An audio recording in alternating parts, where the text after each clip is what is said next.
வந்து அந்த bus concession use பண்ணுறாங்கன்னா அதுக்கு காரணம் அப்போ கலைவாணர் அரங்கம் நீங்கள் 50% கன்செஷன் கொடுக்கணும்னு சொன்னேன். இம்மீடியட்டாக 50% கன்செஷன் கொடுத்தாங்க. அது என்ன சொன்னால் அவர்களை பொறுத்த வரைக்கும் அந்த ஒரு அந்த அஃபெக்ஷன் இருக்குல்ல, அது ரொம்ப ஜாஸ்தி. அதே சமயம் நேர்மையாகவும் சரியாகவும் இருந்தால் அதை 100% அக்செப்ட் பண்ணுவாங்க. அது அடாவடித்தனமாக எதுவாக இருந்தாலும், அது எவ்வளோ பெரியவங்களாக இருந்தாலும் அதை கொஞ்சம் கூட ஏற்றுக்கவே மாட்டாங்க. அதுதான் அவங்கக்கிட்ட இருக்கக்கூடிய மிகப்பெரிய ப்ளஸ்.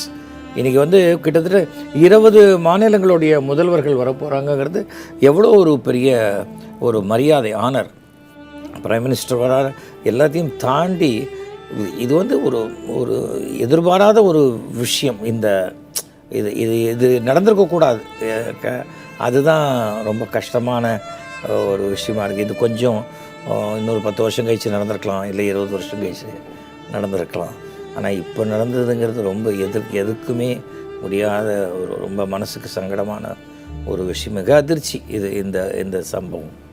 திரு பாலையா, அவரோடு நெருங்கிய நண்பர்கள் யாராவது ஏதாவது அனுபவங்களை உங்ககிட்ட பகிர்ந்துருக்கிறாங்களா?